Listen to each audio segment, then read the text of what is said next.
Brian? Okay. All set? All right. Agree with everything it says, but we haven't played anything yet. All right. Good evening, everyone. Welcome to the April 14th, 2024 March. March 14th, 2024 Committee of the Whole Finance meeting. We will begin with roll call.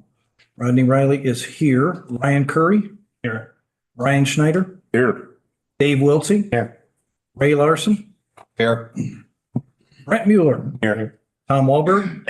Here. Elisa Patterson. Here. Dana Logston. For my comments. Sherry Branson. Here. Carl Johnson. Here. And Brian Thornberry. He's here. Okay, very good.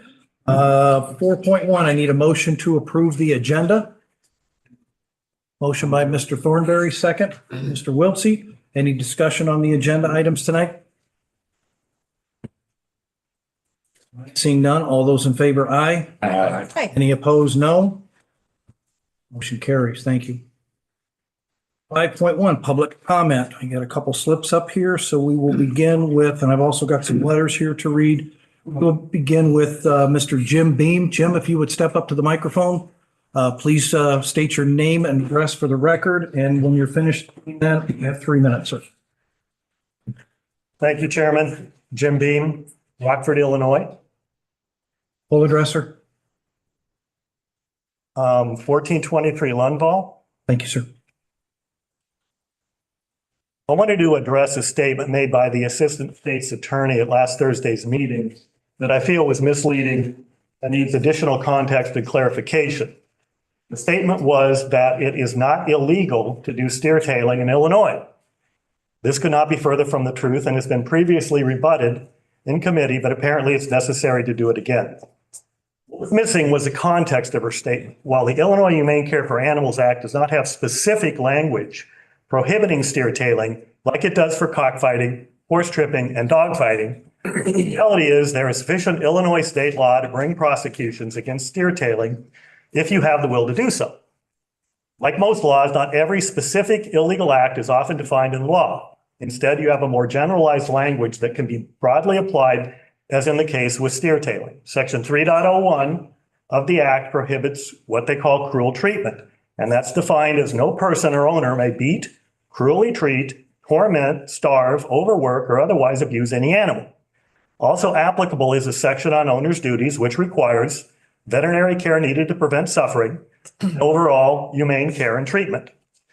What has been documented in Boone County with overwhelming video evidence are steers that have been seriously injured with no veterinary care provided, or only after authorities were called and forced to get the care required under the law.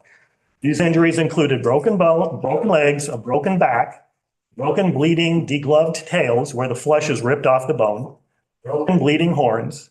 Steers are routinely overworked by running them up to 15 to 20 times per event. For comparison, American rodeo standards limit animals to 1 run per event, and a veterinarian must be on site at all times. Just the act of steer tailing itself can be considered torment and cruel treatment when they are being chased at full speed on horseback and then violently dragged to the ground by the tail over and over and over. One of the board members who owns livestock stated if he did this to his animals, he would be arrested. I appreciate his honesty. So the truth is that when our leaders have the will to apply existing law, steer tailing in Illinois is illegal. It needs to be banned just like cockfighting, dogfighting, and horse tripping. The first role of government is to always do the right thing and not bow to veiled threats of racism or discrimination that have no basis in fact.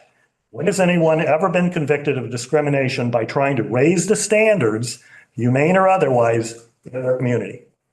Thank you. I appreciate your attention. Good, thank you. Next up, I have Anthony, is it Nazi? Sir, if you'd step up, correct me if I said your name wrong, and your full address, name and address for the record. And I'll Tony Nolte, it's 15 Old River Road, Rockton, Illinois. After having attended several of the ad hoc rodeo committee meetings, I'd like to commend Sherry and Rod for their leadership. They took on a tough task and fairly and objectively identified the issues along with potential solutions. The committee was like a jury. They could listen to the discussion, see the video evidence, judge the truth or lack thereof in the responses, and after weighing all these facts, A majority came to the conclusion that steer tailing should be banned. A minority of board members expressed concerns about the process the committee used to reach their conclusions. They raised concerns about the treatment of American rodeo animals. The fact is, American Rodeo has already enacted over 60 animal safety rules to address humane conditions. These protections are already in place, and it's why the committee did not need to focus on American Rodeo. The goal is to raise the humane standard in Mexican rodeo to the American gold standard, not spend time rehashing concerns that no longer exist. The sad reality is that to a Mexican rodeo, these steers are viewed as cheap and expendable. To illustrate this point, on March 16th, 2023, rodeo supporter Enrica Vara stated the following during public comment, and I quote, "There's no other use for these steers. You cannot put them on a feedlot. You're going to lose money. They're not worth anything." So, if something is not worth nothing, do you think they care about how it's treated? Of course not, and you've seen the video to prove that. We need to stop playing politics with the lives of these animals and do what responsible people would expect, and that is to ban the cruelty of steer tailing. Thank you. Next up, I have Mr. Steve Hendy. Steve, if you step up to the microphone, your full name and address for the record, sir, and you have 3 minutes. Steve Hindy, 43W799 Oakleaf Drive, Elburn. Last week, Mr. Curry asked about the difference between American versus Mexican rodeos. That's a fair question. For the past 2 years, I have talked about those differences in public comment, but let's do it again. I've investigated American and Mexican rodeos for more than 30 years. The injury rate in steer tailing is far higher than any other rodeo event in either Mexican or American rodeos. The very high injury rate is made worse because individual steers are typically run 12 to 15 times in one performance. Think about that. And they may be run as many as 20 times. As the day wears on, many of these animals can barely get back up. That is overworking, and that is a violation of state law. In American rodeos, an animal is typically run once. 12 to 20 runs is unimaginable in an American rodeo. When the steers are exhausted, their tormentors abuse them more with beatings and electric shock. At Genaro Hernandez Rodeo in Poplar Grove last September, the tormentors switched to stabbing steers with something akin to a pick, an ice pick, or a nail or a needle. They got stabbed all day. In Boone County's Mexican rodeos, injured animals continue to be abused after they are hurt over and over. Again, this is unimaginable in an American rodeo. The steers are denied veterinary care, and that has gone on for decades. Sherry Branson brought the vet issue up to Gracie Robles during the ad hoc committee meetings. Mrs. Robles initially claimed there were veterinarians, but when Ms. Branson asked about the vet bills for proof, Ms. Robles backed down. Steers with broken legs, broken skulls, broken backs, and degloved tails have been left to suffer. Horses are beaten. When the beatings were brought up at the ad hoc committee, Gracie Robles said, and I quote, "Guys that beat their horses, that's on them." He goes on to say, well, and it happens. Sure, things happen. Compare that to the case of American rodeo contestant Jade Corkill, who was punished last July for beating his horse. Mr. Corkill was fined $2,000. In American rodeos, there are conveyances for injured animals, from calves to bulls to horses. I've seen a lot of Boone County steer tailing events and a whole lot of injured steers, but I have never seen a conveyance for even the most severely injured animals at those events. This includes a steer that was paralyzed and could barely drag his dead back end on the ground with his flailing front legs. He was dragged out by his horns and left to lie in a pen. There's a world of difference between American rodeos and Boone County's Mexican rodeos. Those who challenge that claim should look at the proof. Those who do not challenge us should do the right thing and ban steer tailing. 3 minutes. Thank you. Thank you. All right, I have a couple here to read. These were requests for public comment tonight. ban steer tailing. It says, Mr. Riley, I'm sorry. You have a name? Yes, Frank Young, JD MLIS is what it says here. Dear Mr. Riley, I am writing to urge the Boone County Board to act against cruel practice of steer tailing events. The Boone County State's Attorney is under complete misrepresentation of the law to conclude that steer tailing is not prohibited under the Illinois Humane Care for Animals Act. Steer tailing events intentionally harm animals for the sake of entertainment, which is a clear violation of the state's Human Care of Animals Act. The Illinois Humane Care of Animals Act provides comprehensive anti-cruelty provisions. Animal means every living creature, domestic or wild, but does not include man. An individual is guilty of a Class B misdemeanor for the first offense, and second or subsequent violation is a Class 4 felony. Every day that a violation continues, continuing a separate offense. The cruelty provisions are listed in 510 ILCS 70/3.01, 3.02, and 3.03. Although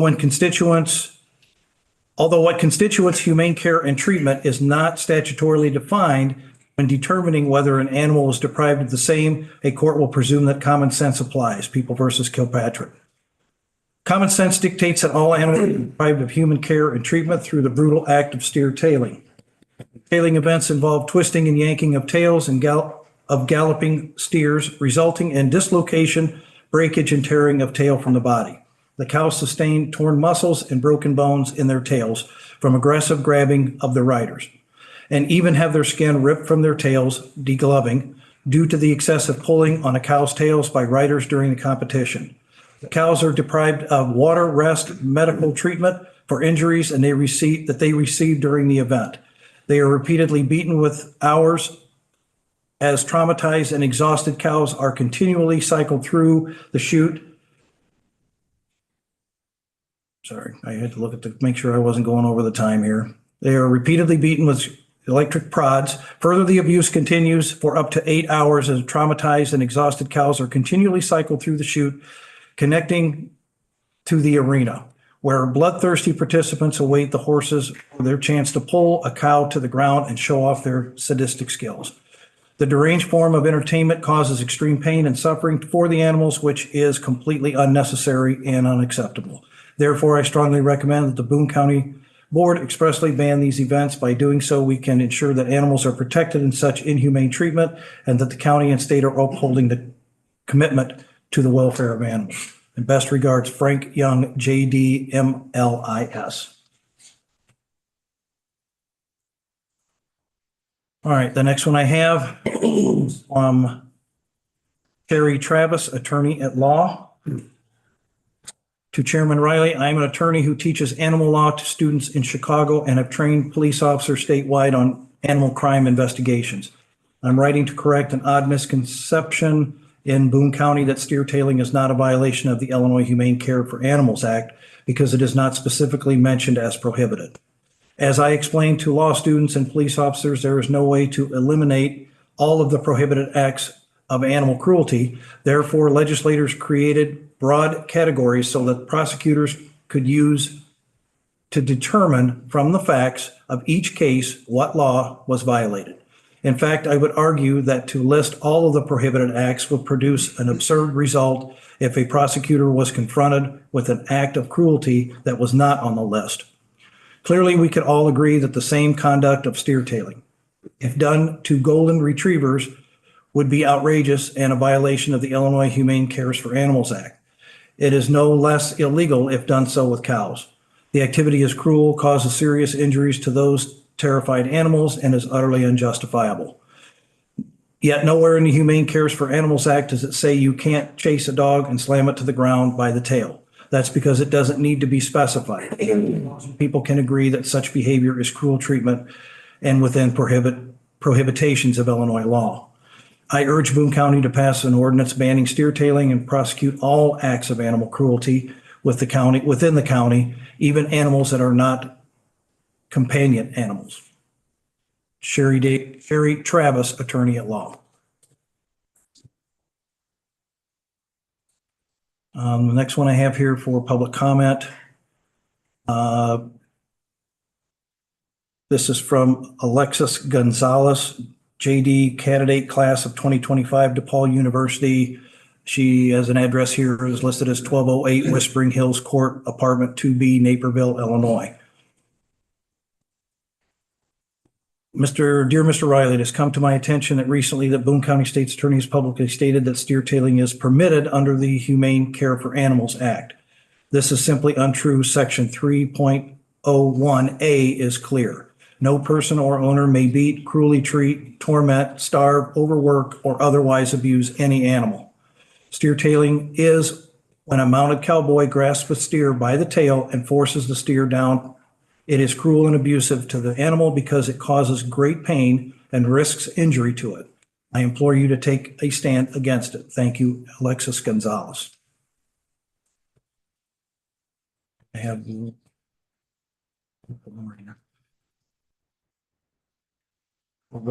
one's already read that one.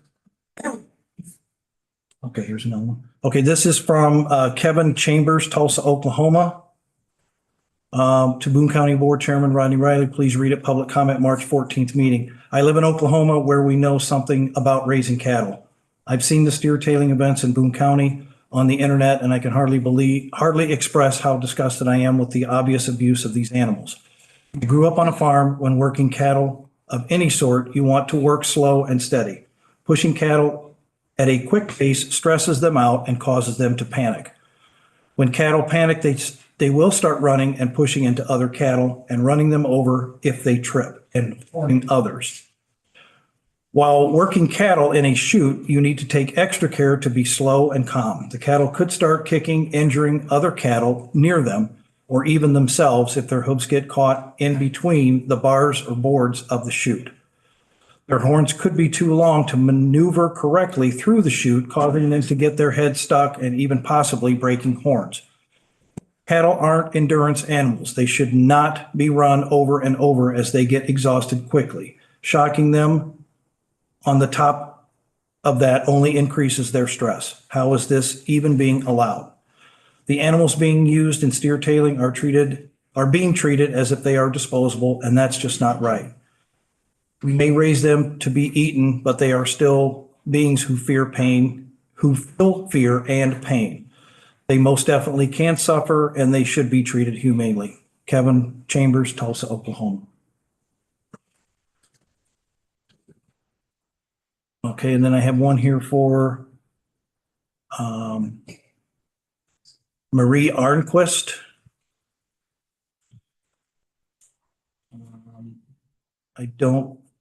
I'm not going to read this one because it doesn't have an address of any kind, so I don't know where this one came from. Unless you would like me, I don't know. I don't want anybody to think I'm not reading someone's fair letter here, so. But if anybody wants to see it, I'll leave it up here and you can leave it at your leisure. It isn't, just so you know, it is another letter does not like steer tailing, but I'm not gonna read it. Okay, anyone else for public comment? Okay. Moving along then, 6.1 appointments. This is not up for a vote tonight. I just wanted to bring these two gentlemen. We have two vacancies right now, have had for a little while on the Capron Rescue Squad. In your board docs, I have Stan Smiley and Robert Godecki, who have expressed interest in the Capron Rescue Squad board. I've invited them both to the meeting tonight. So Stan, if you raise your hand, and Rob, so we know who you are. Anybody have any questions? I've always tried to bring these appointments before the board for any questions or any concerns that anybody on the board may have. So.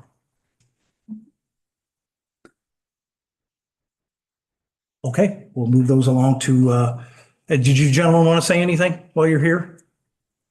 I'm good. If they have questions, happy to answer, but Your numbers don't take are, up any more of your time. okay, your numbers are on the board docs. Mr. Thornberry, Could we have them just describe their experience? if you don't mind, gentlemen, one at a time, if you'd step up to the microphone, please use the microphone.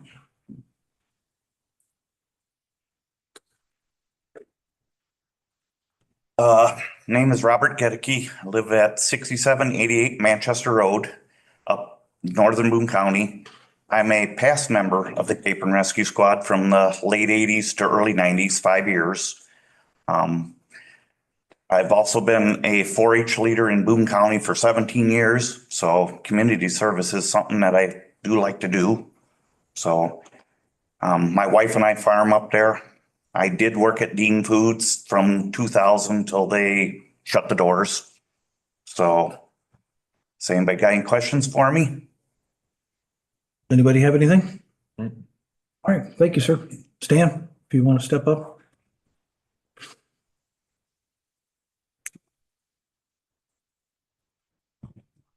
First of all, thank you for considering me for the position. My name's Stan Smiley. I'm at 12686 Arboretum Drive in Belvedere, unincorporated Belvedere.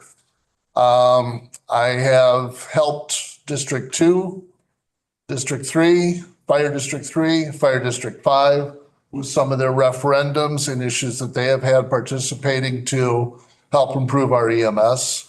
I've got decades of business management experience. I'm with Breezy Hill Nursery. We do have one location out on Illinois 76 and 3 more in the Wisconsin area. So I've got quite a bit of management. I've got history working with budgets far larger than what the Cape and Rescue Squad is, so that's not an issue. I have my OMA training. I've been through the trustee manual a couple times, so I have an understanding of what I'm stepping into. And again, any questions you might have for me? Any questions? Just one. Yes, Ms. Branson? I was on the board before, and at that time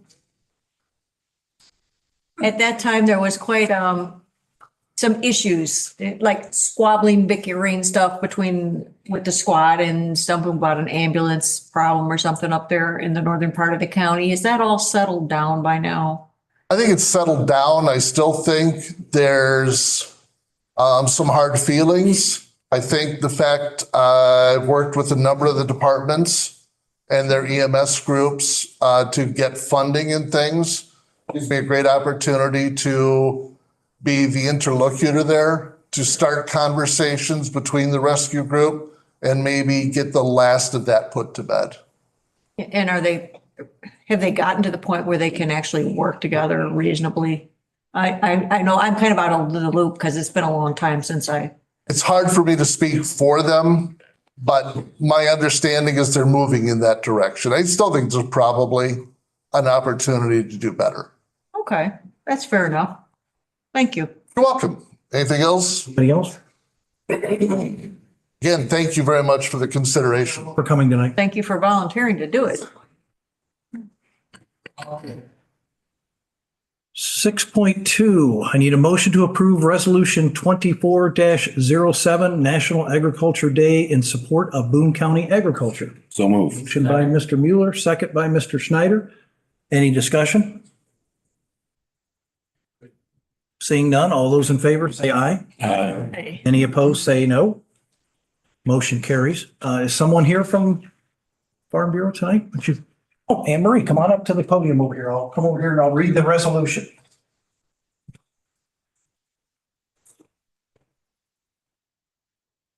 Good evening. How are you? Good to see you. Thanks for having us. You bet. All right, Resolution 24-07, National Agriculture Day in support of Boone County agriculture. On National Ag Day, Boone County recognizes the significant impact agriculture plays within our country, state, and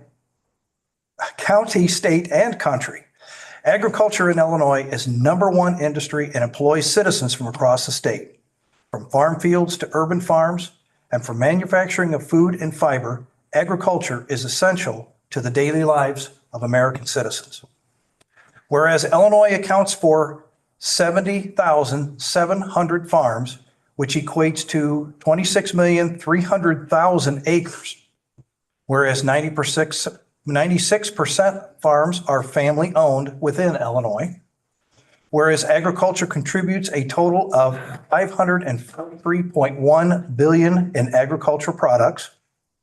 Whereas the total value of crops in 2022 was $281 billion, up 45% from 2017. For livestock value was $262 billion, up 35%. Whereas the American farmer represents one of the oldest professions in our country, the farmer has evolved to embrace new technologies that protect our soil, water, and air. Now, therefore, the Boone County Board recognizes March 19th, 2024 as National Agriculture Day. This board calls on our citizens to recognize and celebrate the contributions farmers and farm families have made to better the lives of our citizens. Passed and adopted by the County Board of Boone County, State of Illinois, on this 14th day of March 2024. Rodney Riley, Boone County Board Chairman. Congratulations. All right. Thank you.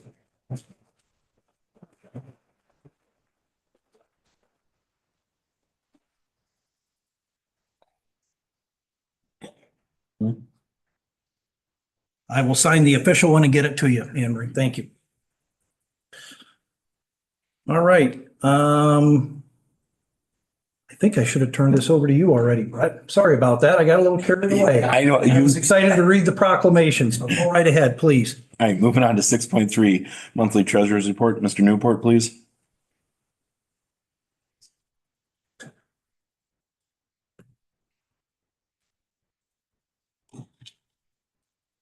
I will be pretty brief. February was a boring and inconsequential month with regard to our finances. Pretty typical winter month. Interest rates really haven't moved here for the last 3 or 4 months. And so nothing exciting to report on that front.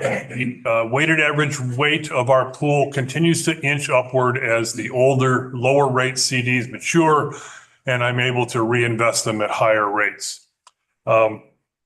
That's all I'm going to say, and I'll be happy to answer any questions. How often are payments made to school boards?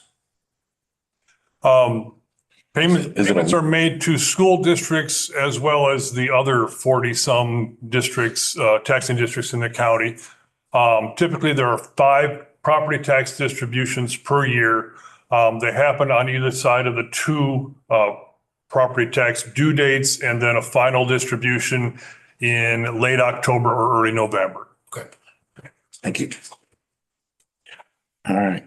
Any other questions for Mr. Newport? All right. Thank you, Bert.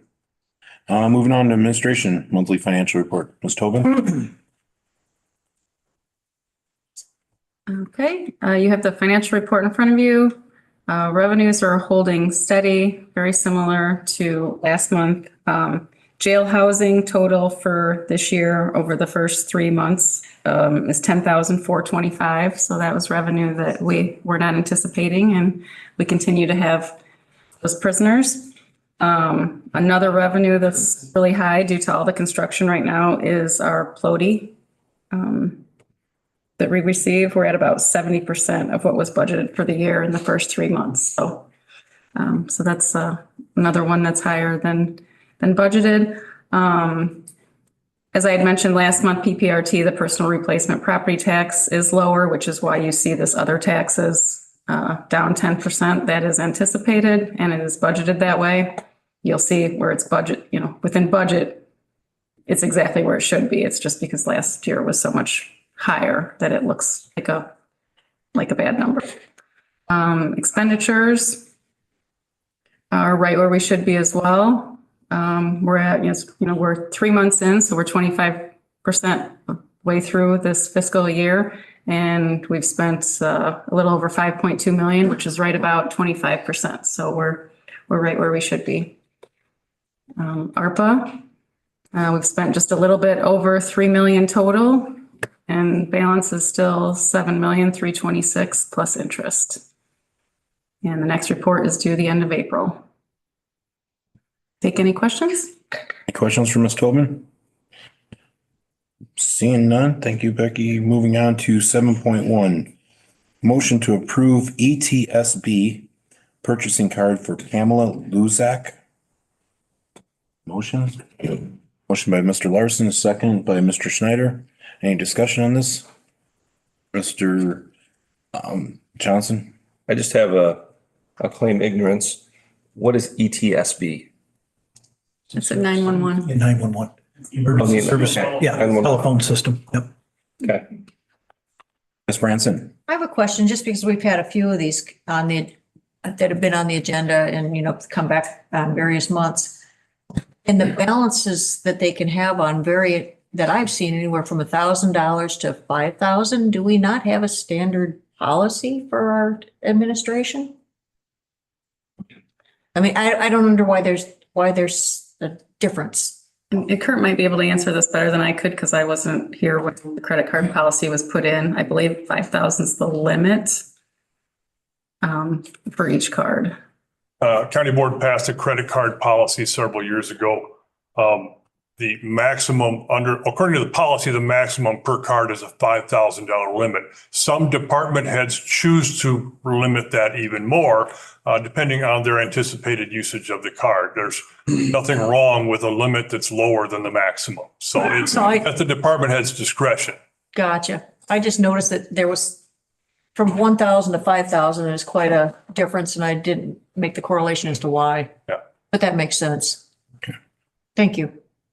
Mr. Wahlberg? Yeah, one more question for Mr. Newport. So does those, I guess to dovetail on Ms. Branson's comments, do those limits affect the overall county exposure? It means like we're continuing to increase these with our policies because we want to use more credit versus cash and all that. I understand all that, and more things are done online, and there's a lot of good reasons for it. I support that. I guess I just want to know from the big picture, we looked at that, or is there any concern? Well, I mean, certainly any credit card balance is a debt.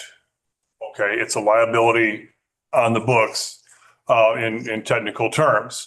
When we went with this credit card program, that was back during the Austin Edmondson year. If anyone remembers that, he was the temporary county administrator. There was a lot of paperwork involved. We applied for the credit limit with First National Bank of Omaha. That it's a very high limit, certainly higher than we'll ever need, considering the cards we have and the limits on those cards and how they get used. Per policy, people use the cards, they turn in the bills get paid. So the balances, never get very high. And about the only times the balance on any one card gets up close to the limit is if someone's buying some expensive piece of equipment, some of this computer equipment and things like that. But again, it's transient. It's just a cash flow management thing, and we pay the bill. So I'm not concerned about it. Let's put it that way. Mr. Thornberry? I'm a little confused why we need all these credit cards. I've been in management quite a few years when I was in the working field. Most places have what they call a purchasing agent. If a county department, or not a county department, if anybody needs anything, you simply go to the purchasing agent, tell them what they need, they get it for you, and the bill comes to the person in charge. They don't have to worry about all these 9 million credit cards. It also cuts down on the possibility of misuse of funds. Anytime you got credit cards floating around out there, I don't care who's got them, you got a problem, a potential problem. Let me put it that way. So I don't understand why we're issuing all these credit cards simply so somebody doesn't have to do their job. And that's basically what it amounts to. Purchasing agent, which is the safest way to work when you're buying stuff. I don't care what it is. I mean, answer that. Go ahead. The county does not have a purchasing agent. We do not operate with central purchasing department. purchase their own items for most things. Credit cards are generally used for conferences is a big one, conference meetings, things like that is probably the most common. We are getting to the point where a lot of credit cards are used that they no longer accept checks. They require payments to be done by a credit card or an ACH payment of some sort. So there's a lot of different reasons that we've been requesting more cards. And that's just my own. I mean, a couple of these are, one's the sheriff's and one is probation, but that's me personally, that would be why. Yes. Yeah, so to piggyback on that, and what Mr. Thornberry is referring to is centralized purchasing. And there are some of the larger counties that do have a centralized purchasing department. It's another department. It's, people with the salaries and benefits and the expense that goes along with that. You hope that it saves money. But to do that requires, all the elected department heads that we have to capitulate to, okay, this is the way we're going to do it. Boone County has decentralized purchasing. It gets done at the department level. I think that's a separate question though, with regard to credit card approvals. We started this program several years ago, as I mentioned. Some of the departments jumped on board immediately. Other departments did not. And what we had was individual departments with individual cards at whatever financial institution. And there was no central management of that program, and that was always a problem for our auditors. We never had a definitive list of how many cards were there. So what we're seeing now, including at the sheriff's department, is some of these departments that are getting rid of their individual card programs and hopping onto the county program, and that's a good thing. Now we have access to all of that. I and Becky are the administrators. We can log on. We can see the activity. We can see the balances. We know how many cards are there, what the credit limits are, all of that. And so it sounds like, it seems like we're getting more and more cards, but we're not, because there are other cards that are being canceled at the same time. So that's what's happening here. Pam works, she's the 911 coordinator, and she's an employee of the sheriff's office. And she is part of this transition. Mr. Curry. Some of these positions are just someone taking over the position. So obviously a new card has to be issued, but the other one goes away. So it's not like it's a new card. Right. The probation. It's just a new person in that position, correct? Yeah. So there's over probation, and everybody in probation has a card for whatever reason. So yeah, we're approving cards for them because they're new employees, and the old card was canceled. All right. Thank you. Mr. Johnson. Just for context, City of Rockford has central purchasing. They have departments that have cards. They do purchasing so that every little purchase doesn't have to run through central purchasing, even if you have it. Any other questions or discussion? All right, we got a motion from Mr. Thompson, a second by Mr. Schrader. We can do a voice vote or Roll call is fine. roll call. So, roll call. It'd be a voice Voice vote. vote's fine. Voice vote, okay. All in favor, signify by saying aye. Aye. All opposed, same sign. Pass. Motion to approve probation, Jonathan Kaplan, purchasing card approval. So moved. Motion by Mr. Curry, second by Ms. Branson.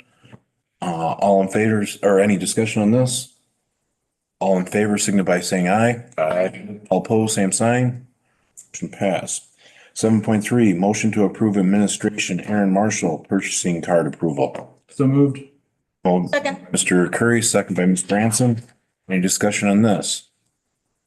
Seeing none, all in favor, signify by saying aye. Aye. All opposed, same sign. Motion passed. 4, motion to approve resolution 24-06, authorizing execution and amendment of downstate operating assistance program grant agreement. So moved. Moved by Mr. Curry, second by Mr. Schneider. Discussion, Ms. Tobin. You approve this resolution each year. It's required in order for the county to apply for their downstate operating assistance program funds, which pays for a large portion of your rural transportation program. Aaron Marshall is here, our PCOM, if you have any additional questions. Any other questions? All right, seeing none, all in favor, signify by saying aye. Aye. All opposed, same sign. Motion passed. Moving on to 7.6, motion to approve the proposal from Century Mats in the amount of $6,510.70 for the, Yeah, we skipped. sorry. 0.5. Sorry. All right, backing up to 7.5, motion to approve Boone County Public Transit State Fiscal Year 2025 Service Agreement with Boone County Council on Aging. So move. Moved by Mr. Larson, second by Mr. Schneider. Discussion. Ms. Tobin? This goes along with the resolution that you just approved. This is the service agreement that has to be done every single year for the grant between Boone County and Council on Aging. All right. Any other discussion on that? All in favor, signify by saying aye. Aye. All opposed, same sign. Motion passed. Now 7.5, motion to approve. 7.6. Motion to approve the proposal from Century Mats in the amount of $6,510.70 for the purchasing of a wrestling mat for the McKinley Training Room floor. So moved. By Mr. Riley, second by Ms. Branson. Discussion, Ms. Tobin. Mr. Curry. Mr. Corey made the motion. I didn't. Yeah, you said Riley. Oh, sorry. Mr. Curry, I was looking at Riley. Mr. Curry, motion, and the second by Ms. Branson. Discussion, Ms. Tobin. You have a memo attached from Lieutenant Smythe. He's done a lot of research on our next three motions, which is for the McKinley property, and the sheriff is here as well. If there's any additional questions, the recommendation was option 1 from Century Mats. I believe it was not the cheapest by a few $100s, but he felt through his research that this was a better product for what they need it for. Okay. Ms. Branson. Yeah, is Lieutenant Smythe here? The sheriff is. Sheriff? I got a question for you, and Sure.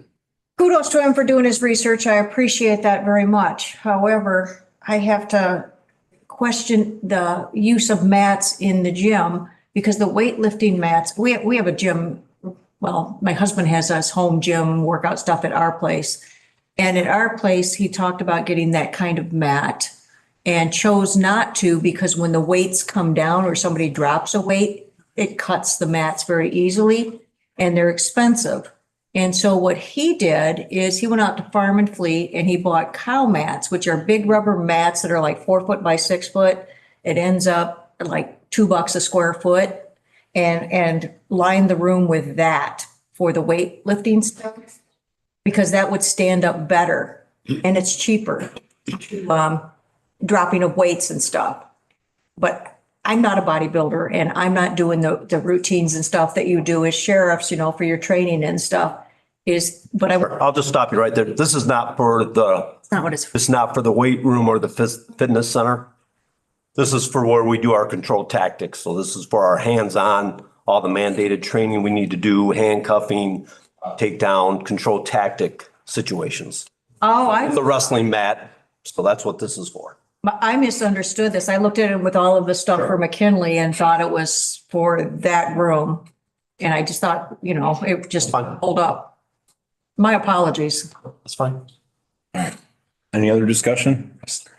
I'm not a wrestler. All right. Neither. We'll look into the cow mats when we look for the rubber mats for the fitness center. I got some used ones for you. They smell. I think we know somebody. I got some used ones. They'll be fine. Spray them off. A couple. The cow mats, man. Spray them down. Right. Listen, we had problems with chipped tiles, so we did, you know, everything to the basement to try and fix the problem, and that's what we ended up with for a solution. Yep. Okay.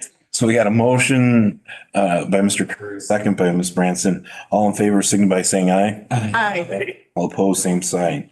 All right. Moving on to 7.7, motion to approve the proposal from Soul Fitness in the amount of $11,899.94 for the purchase of cardio equipment for the McKinley Fitness Center. Moved by Mr. Curry, second by Mr. Wahlberg. Discussion on this one. Ms. Branson. Just a quick question, Becky. Where's the funding from this? Is this budgeted or? This is budgeted out of the general fund, out of your capital. Thank you. Okay. Any other discussion? All right, all in favor, signify by saying aye. Aye. All opposed, same sign. Motion passed. Moving on to 7.8. Motion to approve the proposal form rep fitness in the amount of $14,827.18 for the purchase of free equipment for the McKinley Fitness Center. Moved by Mr. Curry, second by Mr. Schneider. Discussion. All right, seeing none. All in favor, signify by saying aye. Aye. All opposed, same sign. Motion passed. Moving on to 7.8. Motion to approve the proposal of SE Coty for $10,000 to approve the architectural service for the design build project on the McKinley property. Motion? Moved by Mr. Riley, second by Mr. Schneider. Discussion on this. Mr. We Thornberry. had a discussion on this and decided we didn't need an architect for McKinley. Because it's not a build, it's a remodel. Becky? So it's a different process, but you're still required to have an architect develop your bid specs. So I included the Public Act, which now allows counties to do design builds, and you are still required to have an architect, which makes sense. I don't know how to do builds. I don't know how to do anything like that. So even the process is a little bit different, but we still need an architect for that, to put that bid together. I don't understand that theology because a general contractor can get you anything you need. The only thing an architect does is provide you with your structural design that you choose. The general contractor can get you blueprints. He can get you anything else you need because he is a general contractor. An architect leaves most of that stuff up to the general contractor anyway. I'm just following the state statute. Right here, the county shall develop with the assistance of a licensed design professional or public art designer request for proposal, which shall include the scope and performance criteria. So we went through this. It was decided for this process, we do need one.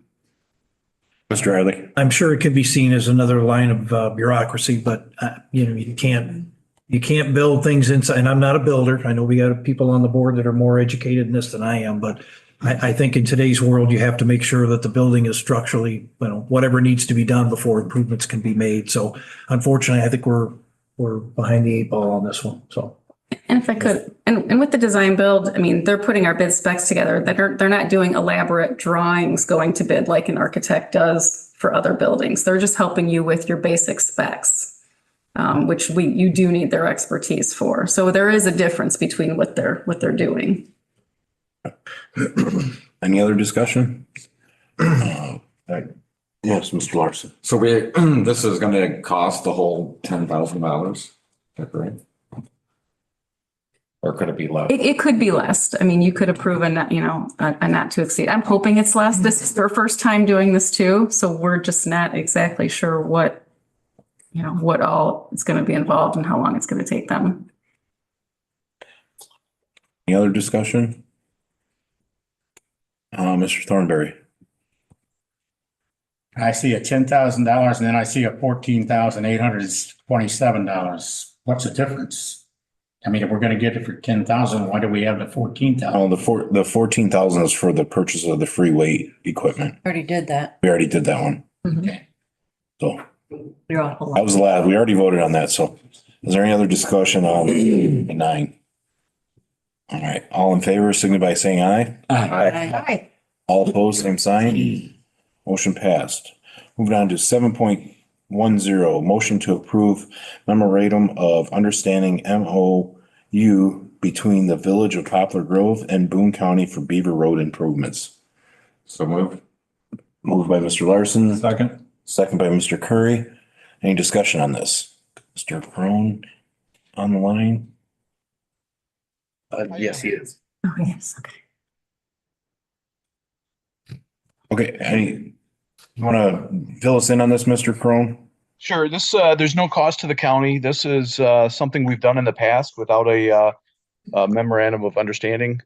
This is just clarifying and putting it into a document, what we've done in the past. So essentially, I'm providing design and construction services for Beaverton Road for township section, and there is multiple sections within Beaver Road that are city. So I went to the city or the village of Poplar Grove, identifying that we plan on doing this road and suggested that they do the same. And they agreed to it, and to avoid the joints and discontinue, just to make it all a nicer road. So this memorandum basically memorializes that, and it puts us all on the same page. Like I say, no cost to the city. It's just intergovernmental cooperation. Any questions for Mr. Crone? All right, seeing none, all in favor, signify by saying aye. Aye. All opposed, same sign. Any old business? Seeing none, I'll turn it back to you, Mr. Riley. There is one. Wait a minute, there is one. Oh, I'm sorry. Accounting manual review. Go ahead, Ms. You Tobin. recall, we hired Whipley to come in and create an accounting manual and then also work on a formal financial policy that you will review and approve. The accounting manual itself is complete. It's a working document. It's about 140 pages that will change as procedures change. So once the Tyler conversion happens, there's going to be a whole bunch of pages that are going to need to change, but that's okay. But as part of that process, they did create a document that just gave us some observations and recommendations that we should look into going forward, and with some priorities, some things to address. Some will be taken care of once we switch over to Tyler. For example, getting all the accounts onto as part of the general ledger. That will happen over the next few months. And then there's some others that that need to take priority. Some cash management regarding the cash drawers, some receipting. So I just wanted you to be aware of what they came up with, and we'll be working on prioritizing some of these. And, these are just recommendations. We're not required to do them all, but they're ideas here. Any discussion for Ms. Tobin? I do have one. How is the transition to the new accounting going? Well, it depends who you talk to. No, I mean, it's a lot of work. This is not a small undertaking between trying to do, the financial software and payroll at the same time. But this week's been a little bit in depth. I know Kurt will be glad when tomorrow's Friday, but it's going well. It'll be fine. All right, thanks. Any other discussion? All right, now I'll turn it back over to you, Mr. Riley. All right, no problem. Thank you. I appreciate it. We have nothing under intergovernmental reports and updates. 10.1 correspondence, we have nothing. 10.2 UCCI advocacy groups. We have the spring conference, legislative conference application and information on the board docs. So please be sure to review that. And Becky, what's the deadline for that? I thought it was early April if somebody wants to go. I think it said March 27th. Was it that? It's the end of March. Okay. So anybody interested in in that, make sure and get a hold of Becky so we can take care of the application. Or Michelle. I'm sorry. Yes, you're busy enough. Right. Yes, it does need to be returned no later than Tuesday, April 2nd, it says here, for the registration online. So anyway, if you have any questions, get a hold of Michelle. All right. Anybody have any questions on that or anything else that we've talked about this evening? All right, seeing none, we do have a need for an executive session this evening. It'll be for 11.2 collective bargaining. So I need a motion to go into executive session, please. Motion by Mr. Schneider, second by Mr. Wiltsey. Any discussion? Seeing none, we will take a roll call vote to go into executive session. Rodney Riley, yes. Ryan Curry? Yes. Brian Schneider, Yes. Dave Wiltsey, Aye. Ray Larson, Aye. Brett Mueller, Aye. Tom Wahlberg, Aye. Elisa Patterson, Yes. Dana Logston, Yes. Sherry Branson, Yes. Carl Johnson, Aye. Marion Thornberry. Yes. All right, very good. We are in executive session at 6:55 PM.